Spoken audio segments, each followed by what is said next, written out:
So I've noticed that this. I'll pause this. I'm uploading a video. I'm trying to save this video that I recorded on my iPad of some wasps.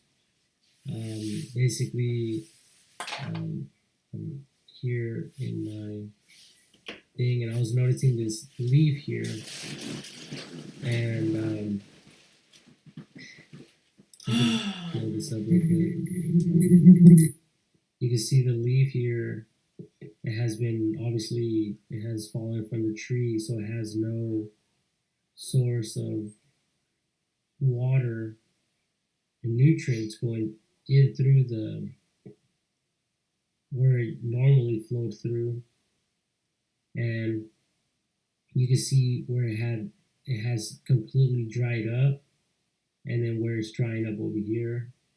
So in another way, you can look at this like skin, human skin, and that's what happens when people don't eat correctly or they don't give themselves enough nutrients and stuff like that as well into their body.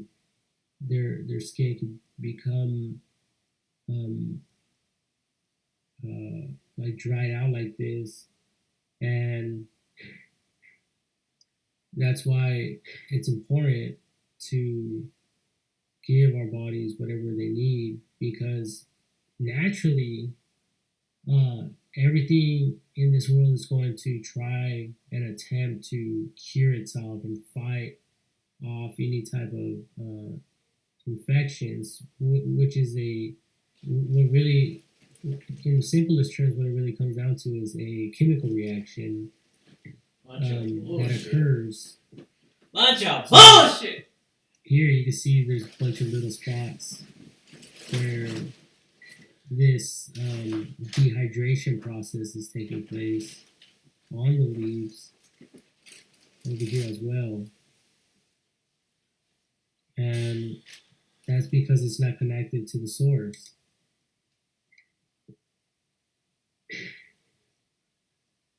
And I know that the Bible talks about that in John chapter 15 with the vine and the branches.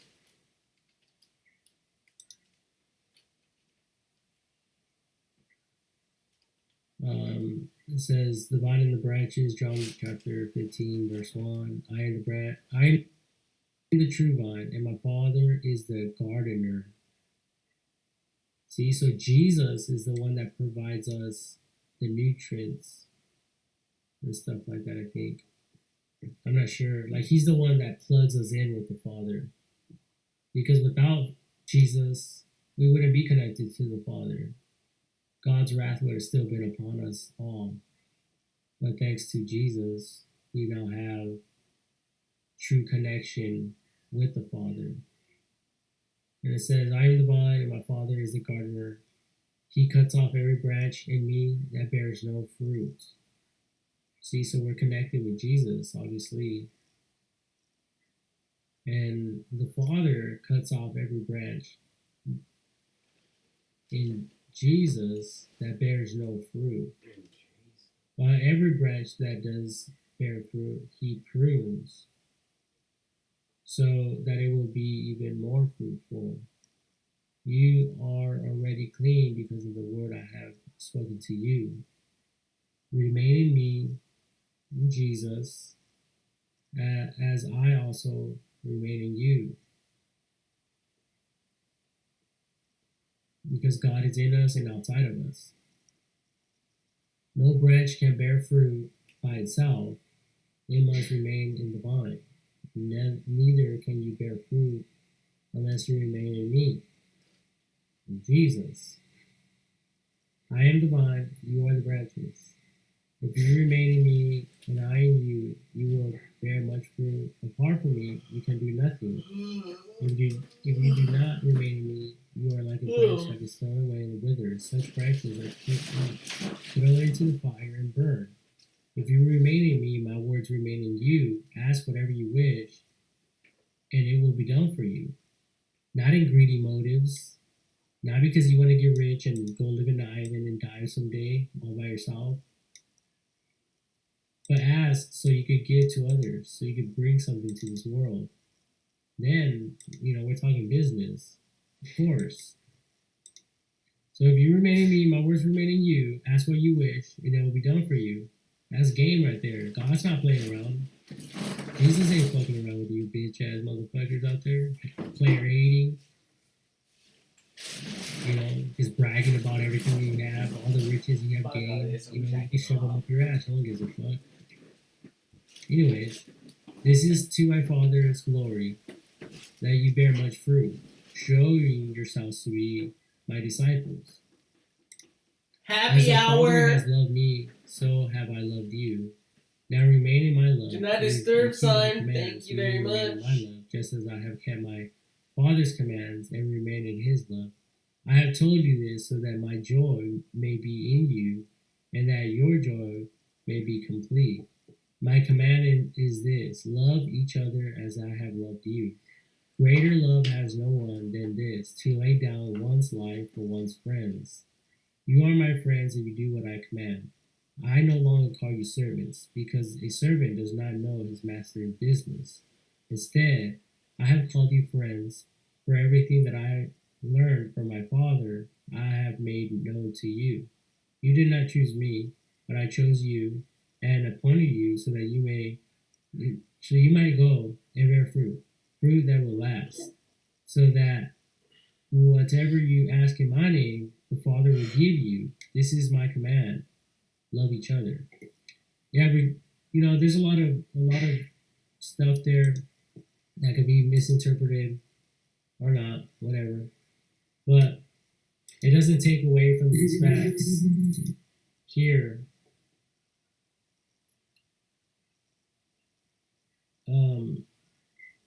That without the proper nutrition, proper way of absorbing the food, then it won't be able to stay alive. It's like someone throwing water over your body. It's not going to keep you alive. It's like this: a leaf with water, like that. That's not going to keep you alive, because what's happening here? There's leaf. There's water on the outside, like a human. Let me say this pool, because I don't want to say wet, because it might show some naked people or whatever. So when I say what I wrote, human in pool, it might show someone that is obviously has been in the water. Well, anyway, look at it's like this one, right? That's what this leaf in water is. Like us, we could go swimming, we could be in the water, but that won't provide us any nutrients and vitamins into our mouth. The leaf's mouth is the little vine thing, that has been cut. So if we come back over here, this here, where it's cut off from, is the mouth. This is where the nutrients need to flow into, like a vein, like a IV. And doctors can probably, like scientists could probably keep this leaf alive if they were to do that. If they were to plug it in and put some type of water system there with the right type of with the right type of chemicals. But just like the human body, you can't just cut someone's head off and then connect it to so it can stay alive. Like it's more complicated than that. You know, there's the because it requires more than that. Our bodies require more than water. It requires water, um, oxygen, and a bunch of other things. So it's highly complicated and like what is that word like Complex. detail. It's there's more going on there Complex. that we can't see, and that's the same thing with this the leaf over here. There's a lot more going on in in this little thing that the little leaf, the twig that has been cut off. You know, you can't just connect a tube and expect it to continue growing. Like there's little minute things in there that if a scientist were to look into, they could probably keep it live longer than a ordinary leaf that just fell if tests were conducted and performed. So yeah, and then I know like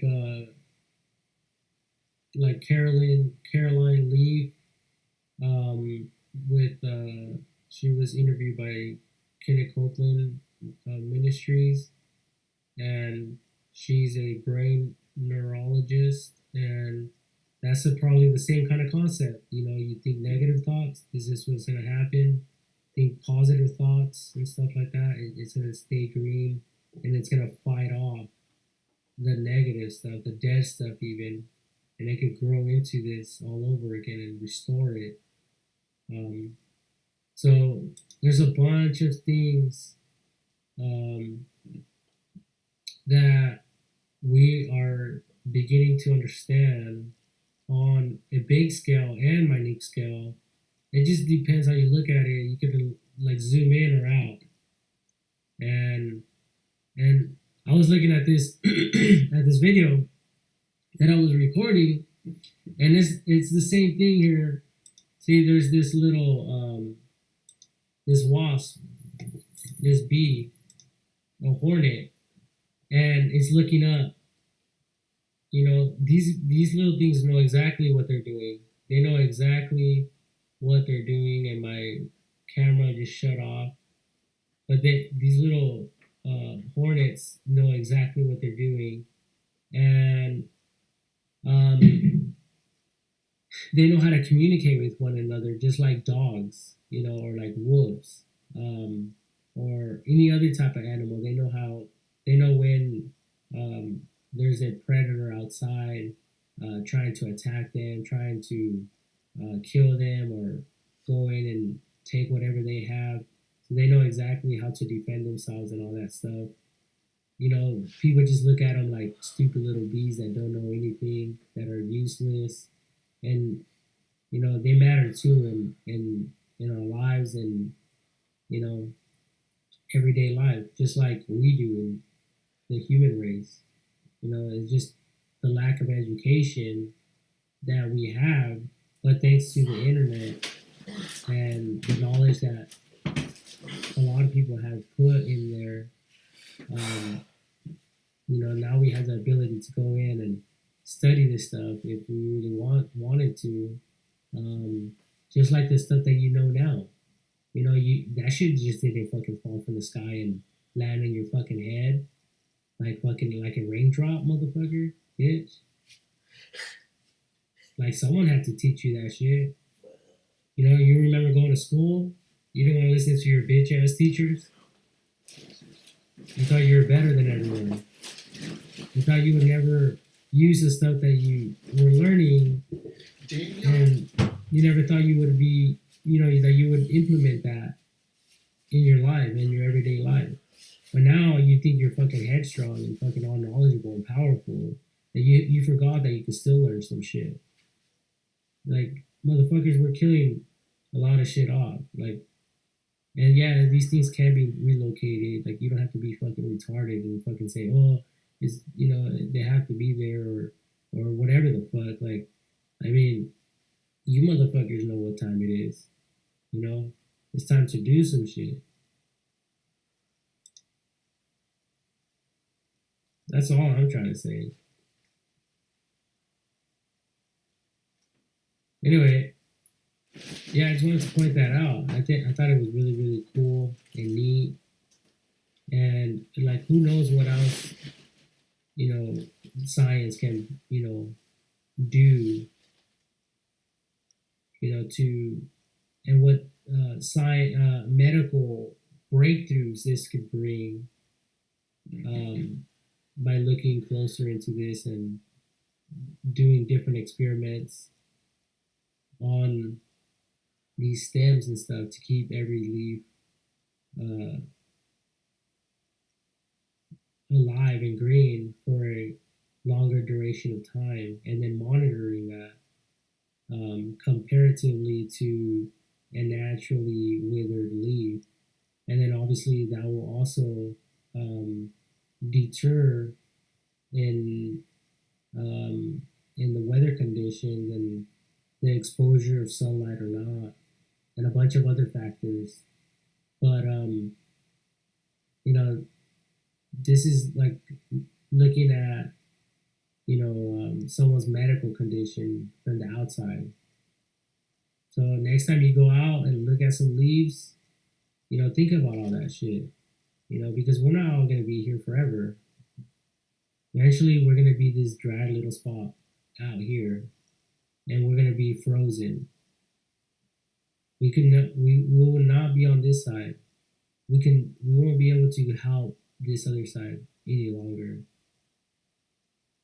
You know, but with knowledge, we could bring this green and save that which was lost, or that was rotten or stolen, or whatever. Things can be restored, people, and that's what God wants to do. He wants to restore His kingdom. He wants to restore us to each other and stuff like that. Not in a, I'm gonna take over and I'm gonna say fuck all of you, and and I'm gonna be king and I'm gonna fucking sit on my throne and all you motherfuckers are gonna bow down to me. No, not that type of fucking mentality. Like, He wants to bring prosperity to everyone and happiness to everyone. Like, quit hating and quit thinking that other people want to be above you. You know, it's not even about all that. It's just about what it really comes down to is, saving each other and saving each other's lives and preserving one another as long as we can here on earth, because we only get to live for a certain amount of years and then we're gone. Ain't that a bitch? So, yeah, that's the reality of the whole thing. So you could get mad, you could get angry, it's okay. You can express your feelings. It's okay. Let it out. Don't be a bitch and hold it in. Don't be a bitch and hold it in. Express your feelings. It's okay to. So you could get mad at whoever the fuck you want to get angry with, but this is what God fucking wants for us. This is what people have died for in the past to give us. So you can just look at it like that if you don't fucking believe in God. Okay? So if you're someone that does not believe in God, then that's one way you could look at it. Now, if you believe in God, then great for you. Fucking go praise Jesus at church, bitch. It's great. No one's knocking that shit. No one's saying shit, bitch. It's just you running your mouth. So next time you're outside and you're looking at some leaves, just remember the game.